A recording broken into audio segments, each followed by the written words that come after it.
Paix sur vous tous.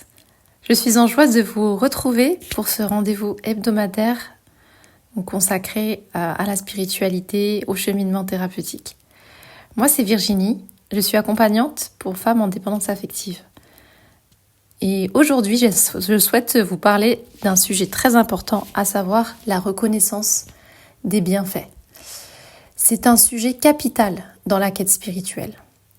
Car plus on est reconnaissant envers les faveurs, les grâces, les bienfaits que notre Seigneur nous octroie chaque jour et que nous sommes en mesure de tourner notre attention vers ces bienfaits, et plus la descente de ces bienfaits se fait voir et on peut parler très clairement de miracles.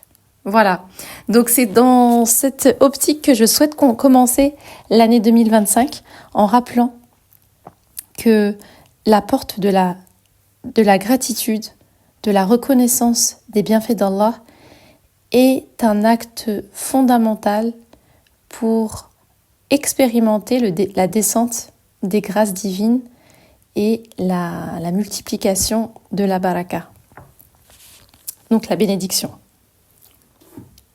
Déjà, pour commencer, pour poser le décor, j'aimerais parler en fait du fait que l'existence de nombreux bienfaits, c'est quelque chose de fondamental. Il existe énormément de bienfaits que l'on ne peut même pas les dénombrer. Et d'ailleurs, dans le Coran, la parole divine, Allah fait bien mention de l'incapacité humaine de dénombrer les énormes bienfaits qui sont déversés jour après jour, instant après instant, minute après minute, de grâce qui descendent sur les serviteurs, sur toute la création, sur l'ensemble de la création. Et ces bienfaits, ils sont de loin supérieurs et beaucoup plus importants que toutes les douleurs, les problèmes, les lourdeurs, les méfaits, les épreuves que l'on peut rencontrer dans une existence humaine. Il y a une parole d'Allah subhanahu wa ta'ala dans sourate Ibrahim, donc la sourate 14, au verset 7 et 8. Allah subhanahu wa ta'ala nous dit: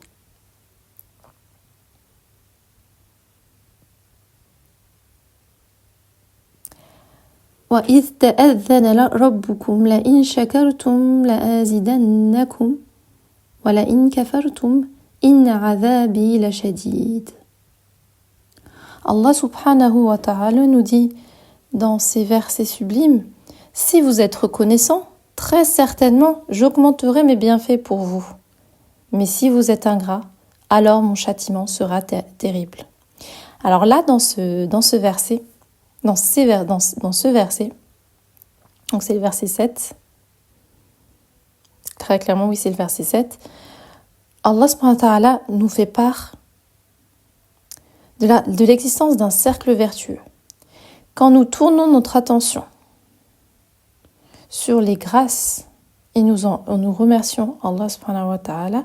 D'ailleurs, j'ai envie de souligner que Sourate Al-Fatiha, l'ouverture, Ummul Kitab, la mère du livre, commence par l'essentiel, c'est-à-dire Alhamdulillah, ainsi que Sourate Al-An'am, la sourate Les Bestiaux, commence aussi par Alhamdulillah, une reconnaissance de la grandeur divine et le remerciement d'Allah subhanahu wa ta'ala, la formule la plus communément admise et la formule la plus communément utilisée dans le rappel, Alhamdulillah. Donc c'est essentiel, le fait de se rappeler et de regarder les bienfaits d'Allah, c'est très important.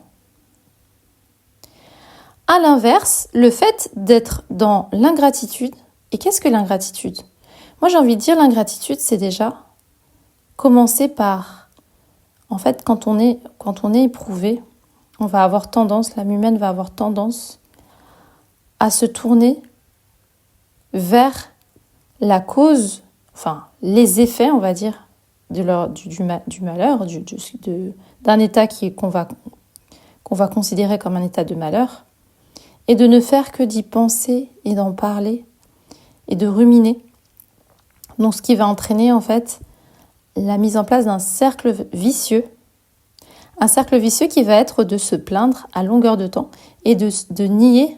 En faisant ça, on nie les bienfaits qui sont bien supérieurs aux méfaits et à ce qui peut nous paraître comme être un mal. Et du coup, on est dans une forme d'ingratitude parce que on focalise sur quelque chose qui est négatif à l'œil humain et on oublie les énormes bienfaits que l'on peut comptabiliser dans une vie humaine.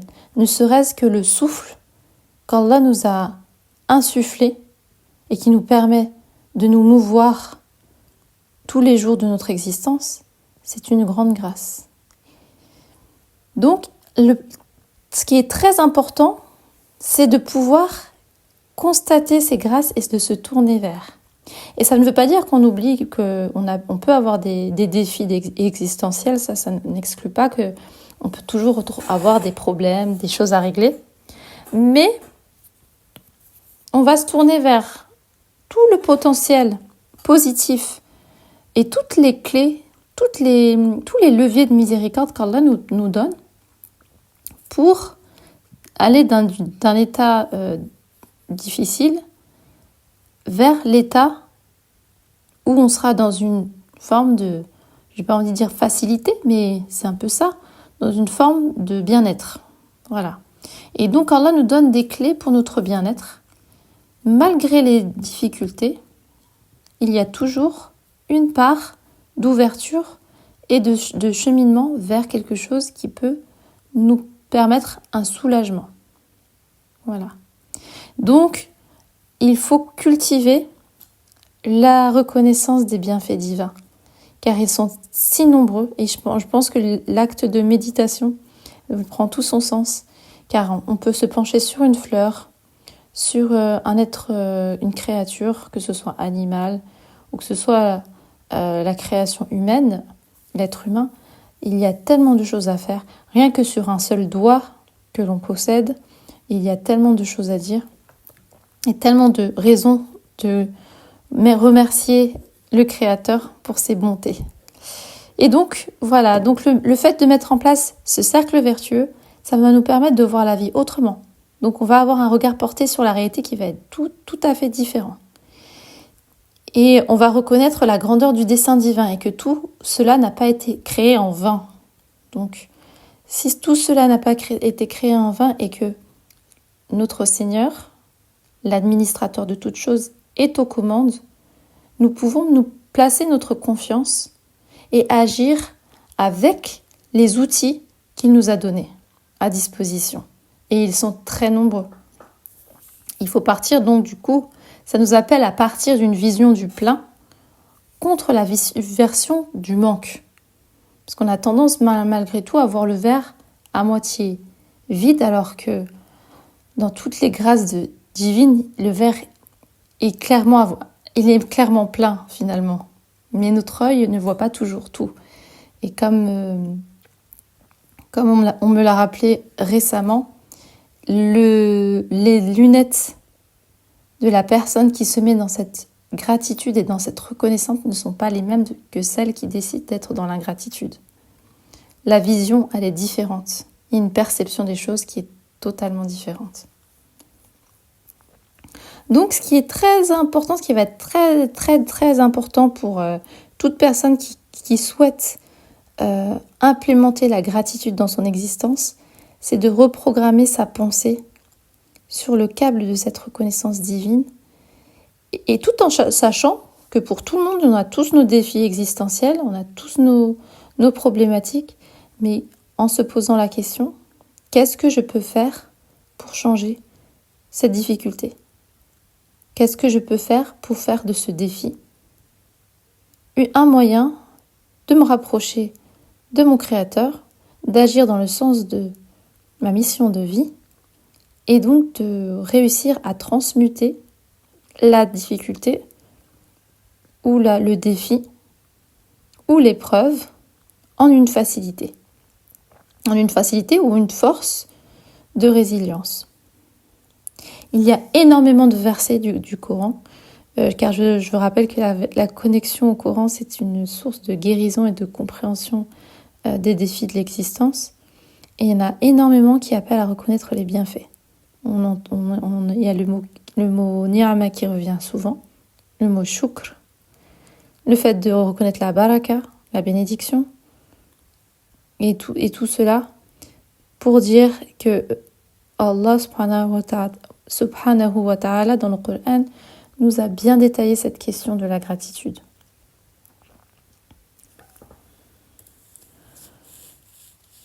D'ailleurs, dans la sourate 93 au verset 11, Allah subhanahu wa ta'ala nous dit « Wa amma bi ni'amati rabbika fahaddith » des bienfaits de ton Seigneur, il nous appelle à les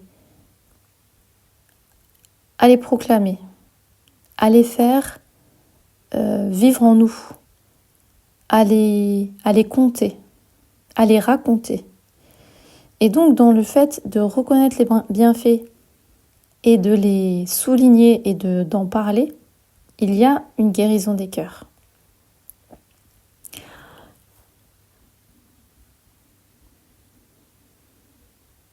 Bon, ça ne veut pas dire être dans le déni des défis de l'existence, mais ça veut dire être dans une démarche qui nous appelle à voir les bons côtés des choses, les grâces qui descendent sur nous, toute la diversité des bénédictions qui peuvent se manifester à notre vue et en faire de cela un porte-parole pour le changement de nos existences et pour la transformation personnelle. Moi, je vous conseille, et ça je me conseille à moi-même, de mettre en place une routine puissante en débutant sa journée par cette conscientisation des bienfaits divins en listant chaque jour 5 bienfaits que notre conscience est en mesure de reconnaître. Ça peut être une belle fleur qu'on a cueillie ou qu'on a pu admirer. Ça peut être un enfant qui nous apporte beaucoup d'amour. Ça peut être énormément de choses. Mais le fait de le citer, de l'écrire et d'ancrer, ça ancre notre esprit dans la reconnaissance des bienfaits divins. Et d'ancrer cette habitude avec une séance de rappel et d'évocation du nom divin, des noms divins qui se rapportent à ces merveilles. Et en remerciant. Alhamdulillah, alhamdulillah, alhamdulillah.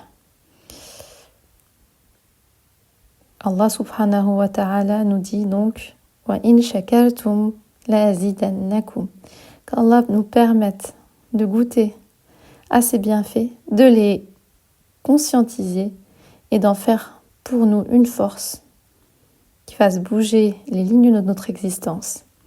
Je vais bientôt lancer une série de podcasts sur la dépendance affective. C'est un sujet qui m'est particulièrement cher car j'accompagne les femmes qui sont victimes de dépendance affective. Et c'est une problématique qui demande beaucoup d'attention, d'intérêt, car elle est liée à nos schémas d'attachement et à une question profondément spirituelle, ce qui est le sens de notre existence et qui est au centre de notre existence. Donc je vous donne rendez-vous bientôt pour une série consacrée à la dépendance affective.